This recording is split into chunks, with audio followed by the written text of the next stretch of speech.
नमस्कार दोस्तों, स्वागत है आपका आज के मुख्य समाचारों में। दोस्तों यहां पर आपको देखने को मिलेंगी सुबह से लेकर शाम तक की तमाम बड़ी खबरें, मुख्य समाचार, ब्रेकिंग न्यूज अपडेट्स के रूप में।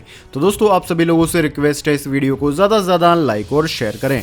तो दोस्तों सीधे चलते हैं आज की पहली बड़ी खबर की ओर। पहले फेज की वोटिंग खत्म। बंगाल में शाम 6 बजे तक 79%, असम में 72% रही वोटिंग। ममता ने कहा बांग्लादेश में प्रधानमंत्री का बंगाल पर भाषण देना आचार संहिता का है उल्लंघन।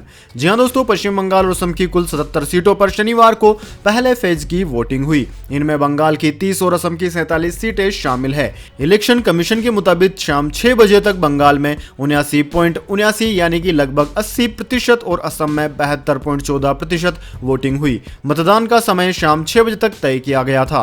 कोरोना की वजह से इसे 1 घंटे बढ़ाया गया था।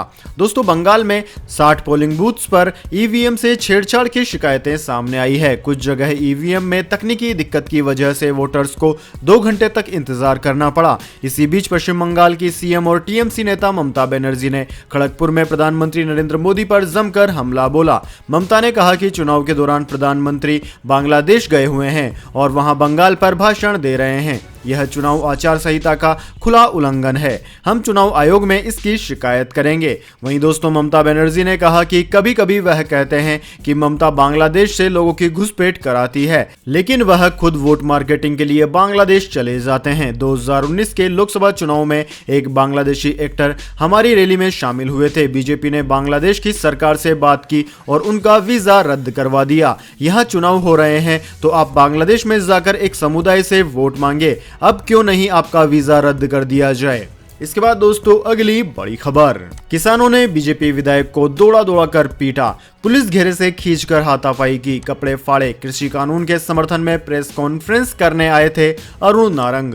जी हां दोस्तों, शनिवार को किसानों ने पंजाब में मुक्तसर जिले के मलोट में भाजपा विधायक अरुण नारंग को दौड़ा कर पीटा। इस घटना में उनके कपड़े तक फट गए और उन्हें काफी गंभीर चोटें भी आई है। अरुण नारंग आबोहर से भाजपा से विधायक हैं। दोस्तों नारंग कृषि कानून के समर्थन में एक प्रेस कॉन्फ्रेंस करने मलोट आए थे। किसानों को उनके आने की खबर लगी तो वे मलोट में भाजपा कार्यालय के बाहर जमा हो गए। किसानों को जमा होते देख पुलिस विधायक को निकालकर ले जाने लगी, लेकिन किसान उनके पीछे लग गए। पुलिस विधायक को एक दुकान के अंदर ले गई। किसानों ने यह देख लिया और वे उस दुकान के बाहर ही धरने पर बैठ गए। यह देखकर पुलिस ने दुकान अंदर से बंद कर ली। इस बीच किसानों ने विधायक की गाड़ी पर कालिक पोत दी और तोड़फोड़ भी की। कुछ देर बाद पुलिस नारंग को दुकान से निकालकर ले जाने लगी। इसी बीच किसान उनके पीछे दौड़े। यह देखकर विधायक और नेता जान बचाने के लिए तेजी से भागने लगे। पुलिस कर्मियों ने जब उग्र किसानों को रोकने की कोशिश की तो दोनों तरफ से झड़प शुरू हो गई। इस बीच किसानों ने विधायक को पकड़ लिया और उसके साथ धक्का मुक्की करते हुए मारपीट करने लगे और कपड़े फाड़ दिए। उसके बाद किसी तरह से पुलिस कर्मियों ने विधायक को बचाया और अपने साथ ले गई। दोस्तों आपकी जानकारी के लिए बता दें, विधायक अरुण नारंग बीजेपी का जिला प्रधान भी हैं, एक बार पार्षद भी रह चुके हैं और एक पार्षद चुनाव भी हार चुके हैं। साथ ही वे आरएसएस के प्रमुख कार्यकर्ता भी हैं। इसके बाद दोस्तों अगली बड़ी खबर। अब टीएमसी ने जारी किया ऑडियो क्लिप। बीजेपी पर लगाया चुनाव आयोग को प्रभावित करने वाला आरोप। जी हां दोस्तों, पश्चिम बंगाल में पहले चरण के मतदान के दिन ऑडियो बम फूटा। बीजेपी और टीएमसी में ऑडियो वार छिड़ गया है। पहले बीजेपी ने पश्चिम बंगाल की मुख्यमंत्री ममता बनर्जी का कथित ऑडियो टेप जारी किया। दावा किया जा रहा है कि ममता बनर्जी ने बीजेपी के कार्यकर्ताओं से चुनाव में मदद मांगी, लेकिन बीजेपी के इस दावे के कुछ घंटे बाद ही टीएमसी सामने आई और बीजेपी नेता मुकुल रॉय का एक कथित ऑडियो जारी करते हुए आरोप लगाया कि इस बातचीत में मुकुल रॉय और शिरीर बाजोरिया चुनाव आयोग को प्रभावित करने की बात कर रहे हैं। हालांकि दोस्तों न्यूज रिपोर्ट्स इस बात की पुष्टि अभी तक नहीं कर पा रही हैं। ऑडियो जारी कर टीएमसी ने दावा किया है कि चुनाव आयोग के पास बीजेपी ने अपना प्रतिनिधि भेजा और इसके तुरंत बाद चुनाव आयोग ने उन नियमों को बदल दिया जो बीजेपी का पक्ष लेते हैं। यह निर्णय अन्य दलों से बातचीत किए बिना लिया गया। इसके बाद दोस्तों अगली बड़ी खबर। राष्ट्रपति रामनाथ कोविंद की 30 मार्च को एम्स में बाईपास सर्जरी होगी। राष्ट्रपति भवन ने दी जानकारी। जी हां दोस्तों, प्रेसिडेंट रामनाथ कोविंद की 30 मार्च को एम्स में बाईपास सर्जरी होगी। राष्ट्रपति भवन ने शनिवार को यह जानकारी देते हुए कहा कि प्रेसिडेंट रामनाथ कोविंद का स्वास्थ्य स्थिर है। राष्ट्रपति भवन की ओर से दी गई आधिकारिक जानकारी में कहा गया है कि देश के प्रधानमंत्री रामनाथ कोविंद को 27 मार्च की दोपहर को एम्स में शिफ्ट किया गया। स्वास्थ्य की जांच के बाद डॉक्टरों ने उन्हें बाईपास सर्जरी कराने की सलाह दी है, जो मंगलवार 30 मार्च को होने की उम्मीद है। दोस्तों, राष्ट्रपति रामनाथ कोविंद की हालत स्थिर बताई जा रही है और वह एम्स में विशेषज्ञों की देखरेख में है। इसके बाद दोस्तों अगली बड़ी खबर, बोतल बंद पानी को लेकर आया बड़ा फैसला, इन कंपनियों पर फसाई ने कसी लगाम। जी हां दोस्तों, फसाई ने बोतल बंद पैक्ड पानी और मिनरल वाटर निर्माताओं के लिए BIS सर्टिफिकेट अनिवार्य कर दिया है। सभी राज्यों और संघ शासित प्रदेशों के खाद्य आयुक्तों को भेजे पत्र में फसाई ने यह निर्देश दिया है। यह निर्देश 1 अप्रैल 2021 से लागू होगा। भारतीय खाद्य सुरक्षा और मानक प्राधिकरण यानी कि FSSAI ने पैकेट बंद पानी और मिनरल वाटर वाली कंपनियों के लिए लाइसेंस हासिल करने या पंजीकरण के लिए भारतीय मानक ब्यूरो BIS का प्रमाणन यानी कि सर्टिफिकेशन जरूरी कर दिया है। सभी राज्यों और संघ शासित प्रदेशों के खाद्य आयुक्तों को भेजे पत्र में फसाई ने यह निर्देश दिए हैं। इसके बाद दोस्तों अगली बड़ी खबर, किसान नेता राकेश टिकैत ने कहा, सरकार से हमारे सींग उलझ गए हैं। किसान आंदोलन कब खत्म होगा पता नहीं, लेकिन दिसंबर तक की तैयारी हमने कर रखी है। जी हां दोस्तों, भारतीय किसान यूनियन BKU के नेता राकेश टिकैत शनिवार को राजस्थान के दौसा पहुंचे। उन्होंने कहा कि केंद्र सरकार के साथ हमारे सींग उलझ गए हैं। सरकार अपनी शर्तों पर बातचीत करना चाहती है तो हम भी कानून वापसी की शर्त पर ही बात करेंगे। आंदोलन कब खत्म होगा पता नहीं, लेकिन हमने दिसंबर तक की तैयारी कर ली है। वहीं दोस्तों, जब राकेश टिकैत से पूछा गया कि सरकार और किसानों के बीच एक फोन कॉल की दूरी कब खत्म होगी, इस पर उन्होंने कहा कि यह तो सरकार को ही पता होगा। सरकार बात तो करना चाहती है लेकिन शर्तों के साथ। अब तो हरियाणा के CM भी कह चुके हैं कि तीनों कानून वापस नहीं होंगे, तो हमारी भी शर्त है कि तीनों कानून वापस लेने का सरकार वादा करेगी तभी बात करेंगे। इसके बाद दोस्तों अगली बड़ी खबर, महाराष्ट्र में रात 8 बजे के बाद नहीं खुलेंगे रेस्तरां, मॉल। नई गाइडलाइन में कई और पाबंदियां भी लगाई। जी हां दोस्तों, महाराष्ट्र सरकार ने कोरोना के बढ़ते मामलों को देखते हुए सार्वजनिक जगहों पर लोगों के इकट्ठा होने पर प्रतिबंध लगाने के साथ ही कई अन्य तरह के अंकुश लगा दिए हैं। महाराष्ट्र में रविवार यानी कि 28 मार्च रात 8 बजे से नाइट कर्फ्यू लागू हो जाएगा। रात 8 बजे से लेकर सुबह 7 बजे तक समुद्र तटों पर नहीं जाने की अपील की गई है। ड्रामा थिएटर भी बंद हो जाएंगे। महाराष्ट्र में कोरोना के रोज नए मामले रिकॉर्ड बना रहे हैं। दोस्तों, इसमें राजनीतिक, धार्मिक और अन्य सभी तरह की भीड़ इकट्ठा करने पर रोक शामिल है।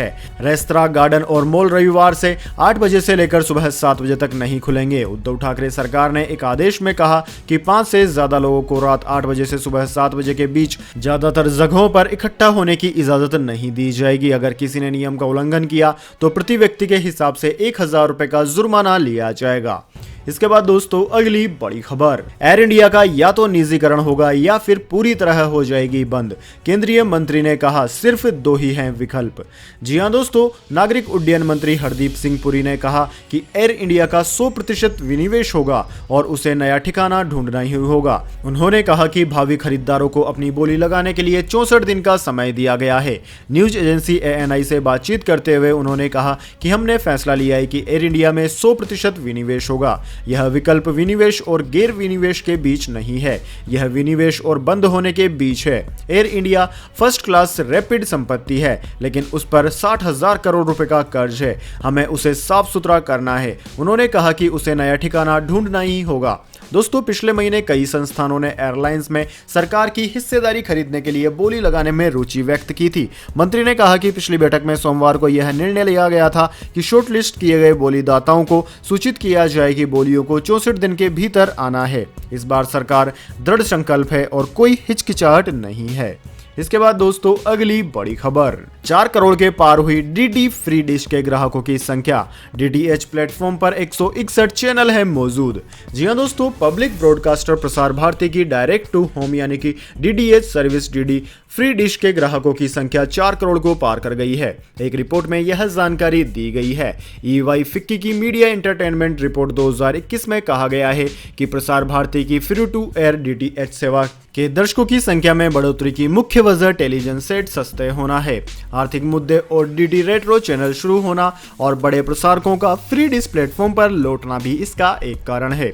दोस्तों, रिपोर्ट में कहा गया है कि DD फ्री डिश मजबूत वृद्धि की राह पर है। इसके ग्राहकों की संख्या 4 करोड़ को पार कर गई है। एक बयान में कहा गया है कि 2025 तक टीवी सेट वाले परिवारों की संख्या 5% की दर से बढ़ेगी। इसमें कनेक्टेड टीवी का प्रमुख योगदान होगा, जिसकी संख्या 2025 तक 4 करोड़ हो जाएगी।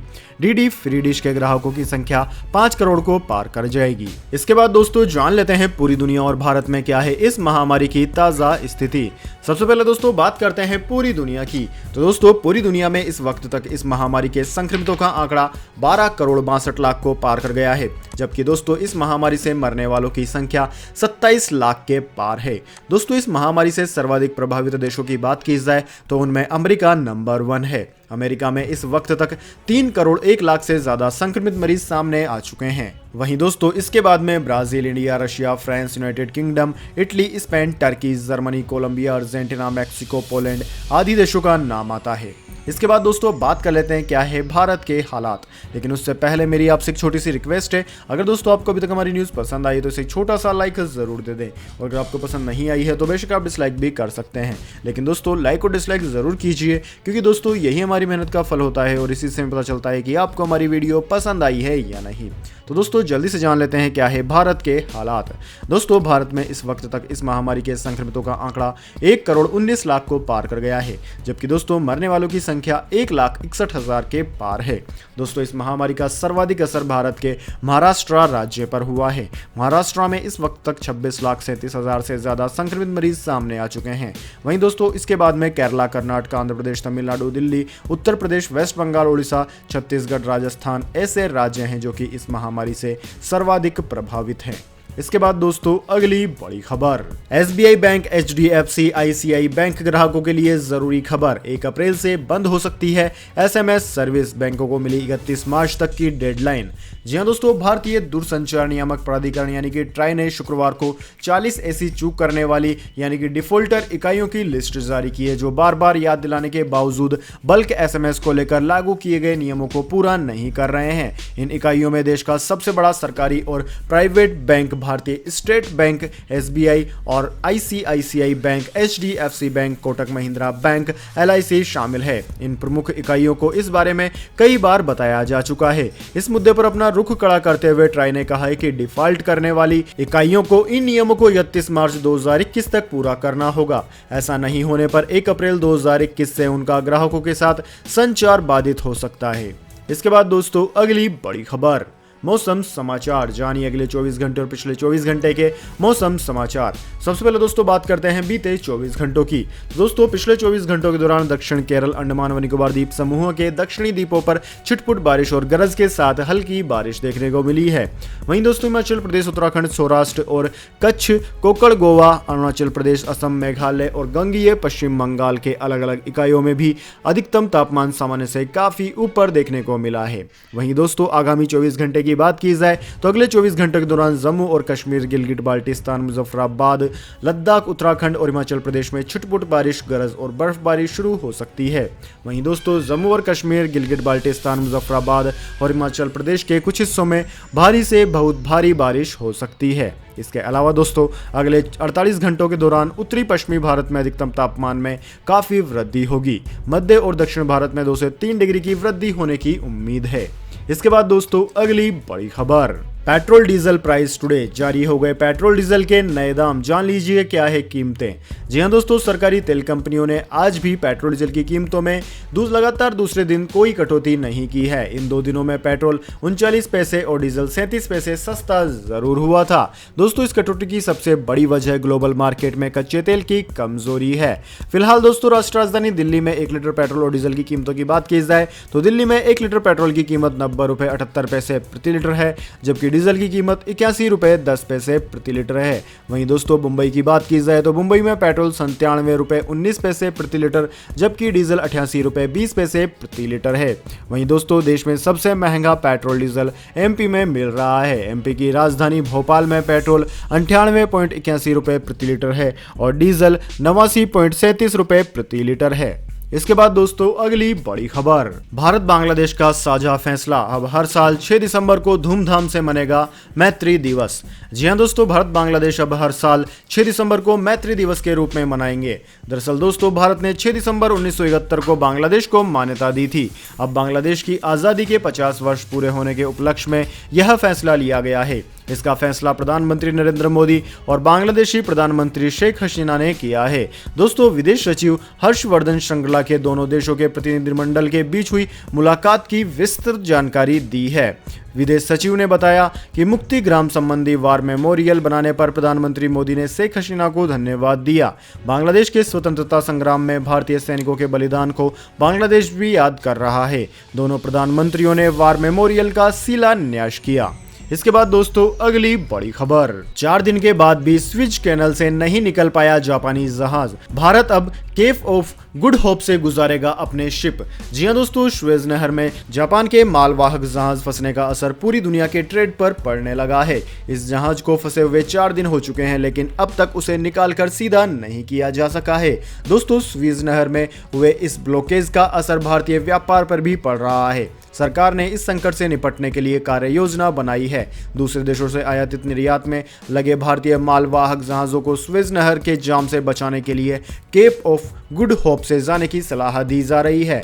भारत सरकार ने यह योजना शुक्रवार को एक हाई लेवल मीटिंग के बाद बनाई। इस मीटिंग में वाणिज्य मंत्री के लॉजिस्टिक विभाग के अफसर और कई अन्य लोग शामिल हुए। इस बैठक में दूरी बढ़ने पर माल भाड़ा दरों में बढ़ोतरी, कार्गो की प्राथमिकता और नए रूट के बारे में चर्चा की गई। इसके बाद दोस्तों अगली बड़ी खबर, म्यांमार में खूनी शनिवार, सेना पुलिस की गोली से 50 लोकतंत्र समर्थकों की हो गई मौत, 10 से ज्यादा हुए घायल।